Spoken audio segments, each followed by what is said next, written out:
16 décembre 2020, 4 heures du matin. Dans la petite commune de Cagnac-les-Mines, un homme décroche son téléphone. Ses mains tremblent. Il compose un numéro, celui d'une amie de sa femme. Delphine n'est pas rentrée. Elle est partie voir une amie hier soir. Tu l'as vue? La réponse est immédiate. Quelle amie? Je ne sais pas de quoi tu parles. Quelques heures plus tard, cet homme appellera la police. Sa femme, Delphine Jubilard, infirmière de 33 ans et mère de 2 jeunes enfants, a disparu sans laisser de traces. Ou presque. Aujourd'hui, nous plongeons dans l'une des affaires les plus médiatisées et troublantes de ces dernières années. Une histoire de couple qui se brise, de secrets enfouis et d'une nuit qui changera tout. Une enquête qui durera près de 4 ans, sans corps, sans aveu, mais avec un verdict qui fera trembler toute la France. Bienvenue dans l'affaire Delphine Jubilard.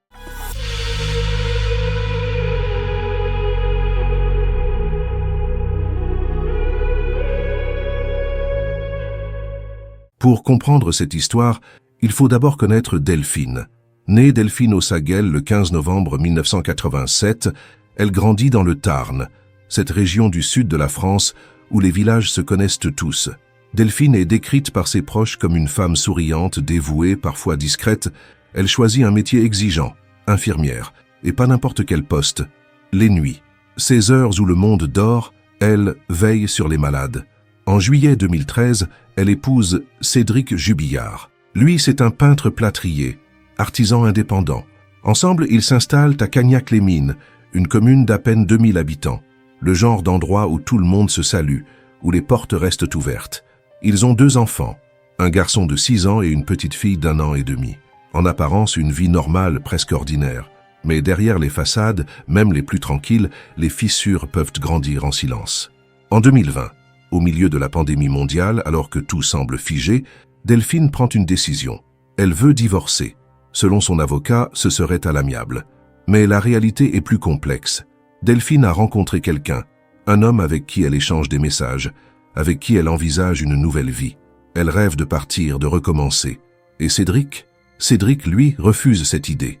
Il refuse de la voir partir. Dans les semaines qui précèdent le drame, l'ambiance dans la maison devient pesante.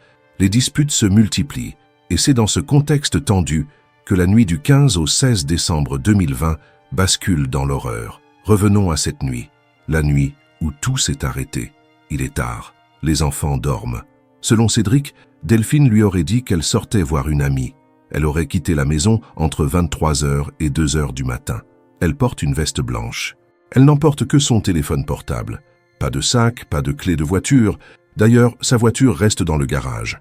Mais voilà, cette amie n'existe pas. Personne ne l'a vue. Personne ne l'attendait. À 4h du matin, Cédric envoie ce message à l'ami de Delphine. Puis il attend.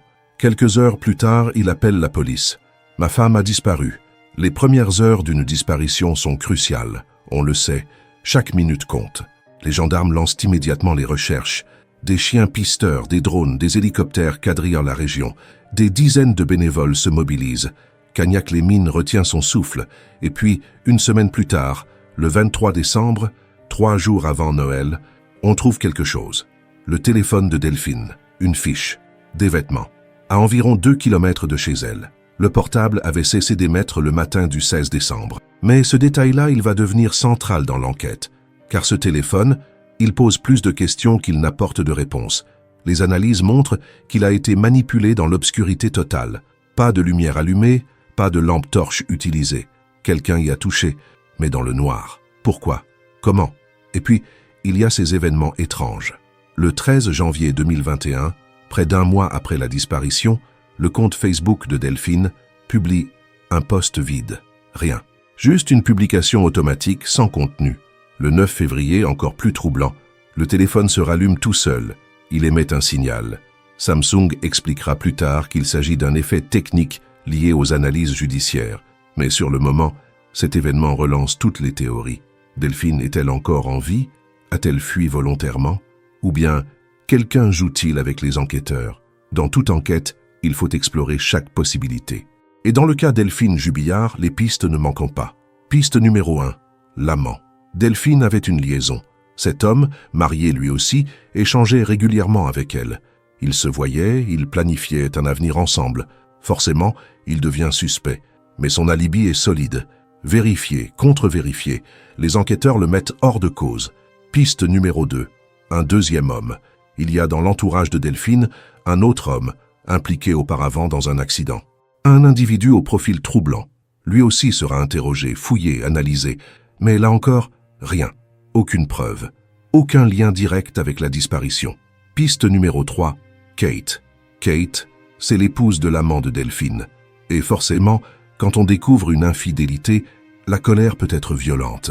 Les enquêteurs s'intéressent à elle, d'autant plus qu'un détail attire l'attention. La veille de la disparition, Kate et Delphine ont échangé des messages. Il y avait un accord entre elles. Delphine devait mettre un terme à sa liaison. Mais elle a envoyé des photos intimes à son amant. Kate l'a découvert. Elle était furieuse. Et puis, il y a ces 145 appels. Kate a composé 145 fois un numéro inconnu dans les jours qui ont suivi la disparition. Étrange, non? Inquiétant même. Pourtant, malgré ces éléments troublants, aucune preuve matérielle ne la relie au drame. Kate est écartée. Alors, si ce n'est ni l'amant, ni le deuxième homme, ni Kate, qui reste-t-il? Il reste celui qui était là, celui qui a vu Delphine partir, ou qui dit l'avoir vue partir. Il reste Cédric Jubillard. Dès le début, Cédric coopère. Enfin, en apparence. Il donne des interviews, il participe aux recherches, il lance des appels à témoins. « Je veux juste qu'elle revienne », dit-il face caméra. « Mes enfants ont besoin de leur mère. » Mais rapidement, les enquêteurs remarquent des incohérences. D'abord, il y a son comportement. Cédric a appelé Delphine 180 fois avant de prévenir la police. 180 fois. Et pourtant, il n'a pas cherché à la retrouver physiquement. Pas de tour du quartier, pas de véritable recherche nocturne. Les données de son téléphone le montrent. Il n'a presque pas bougé. Ensuite, il y a la voiture. Le véhicule de Delphine, garé dans le garage, présente de la condensation sur les vitres, signe qu'il a roulé récemment. Mais Delphine, elle, serait partie à pied. Et puis, il y a le témoignage le plus déchirant, celui de leur fils, 6 ans à peine. Interrogé avec précaution par les enquêteurs, le petit garçon raconte une violente dispute entre ses parents le soir du 15 décembre. Des cris, des pleurs.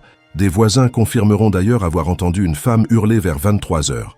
Le 16 juin 2021, 6 mois après la disparition, Cédric Jubillard est placé en garde à vue, puis incarcéré. L'homme qui clamait son innocence devient officiellement le principal suspect. Mais attention, suspect ne veut pas dire coupable. Et dans cette affaire, il n'y a pas de corps, pas d'arme du crime, pas d'aveu. Alors, sur quoi repose l'accusation? Il y a d'abord le profil psychologique de Cédric. Les experts le décrivent comme manipulateur, immature, avec un fort sentiment d'infériorité. Il a été abandonné enfant, adopté par 3 familles différentes. Sa femme, infirmière respectée, gagnait mieux sa vie. Cédric ne supportait pas cette différence. Il y a ensuite les témoignages. Un voisin affirme avoir vu Cédric quitter son domicile en voiture la nuit du drame, et pas dans son véhicule habituel, une voiture blanche. Et puis il y a cette conversation glaçante. En prison, Cédric partage une cellule avec un autre détenu. Et selon ce dernier, Cédric lui aurait confié avoir tué sa femme. Il aurait même indiqué un lieu, une ferme incendiée dans les environs. En avril 2021, quelques mois avant son arrestation, cette ferme brûle mystérieusement. Coïncidence? En janvier 2022, les enquêteurs fouillent le terrain. Ils creusent, ils analysent, ils espèrent, mais ils ne trouvent rien. Rien. Pas de corps, pas de traces. Le 13 décembre 2022, une reconstitution officielle est organisée. Cédric y participe, mais maintient sa version. Delphine est partie seule, il ne sait pas ce qui lui est arrivé. Ses avocats dénoncent un acharnement. Ils parlent de détention arbitraire, de violation des droits de l'homme. 7 demandes de libération provisoire seront rejetées. La justice, elle, parle d'un faisceau d'indices convergents. Mais suffit-il à condamner un homme sans preuve formelle? Octobre 2024. Près de 4 ans après la disparition de Delphine, le procès de Cédric Jubillard s'ouvre enfin. Pendant plusieurs jours, avocats, experts, témoins se succèdent à la barre. La France entière suit l'affaire. Sur les réseaux sociaux, les débats font rage. Coupable? Innocent? Le ministère public requiert 30 ans de réclusion criminelle pour meurtre sur conjoint. La défense plaide l'absence de preuves matérielles. Vous ne pouvez pas condamner un homme sur des suppositions, martèle l'avocat. Où est-ce le corps? Où est l'arme? Où sont les preuves scientifiques? Le 17 octobre 2024, le verdict tombe. Cédric Jubillard est reconnu coupable du meurtre de Delphine Jubillard. Il est condamné à 30 ans de réclusion criminelle. Dans la salle d'audience, des larmes, des cris, des soulagements, des colères. Cédric, lui, reste impassible. Quelques jours plus tard, ses avocats annoncent qu'ils vont faire appel. Aujourd'hui, Delphine Jubillard n'a toujours pas été retrouvée. Quelque part dans le Tarn, son corps repose peut-être encore, caché, oublié. Sa famille n'a pas pu lui faire ses adieux. Ses enfants ont grandi sans elle. Cette affaire soulève une question vertigineuse. Peut-on condamner quelqu'un sans corps, sans preuve directe, uniquement sur un ensemble d'indices? La justice française a répondu oui, mais le débat, lui, reste ouvert. Cédric Jubillard clame toujours son innocence. L'appel pourrait changer la donne, ou bien confirmer ce verdict. Mais une chose est certaine, tant que Delphine ne sera pas retrouvée, cette histoire n'aura pas vraiment de fin. Merci de nous avoir suivis dans cette plongée au cœur de l'affaire Delphine Jubillard. Si cette vidéo vous a intéressé, n'hésitez pas à la partager, à vous abonner et à nous dire en commentaire ce que vous pensez de cette affaire. À très bientôt pour une nouvelle enquête.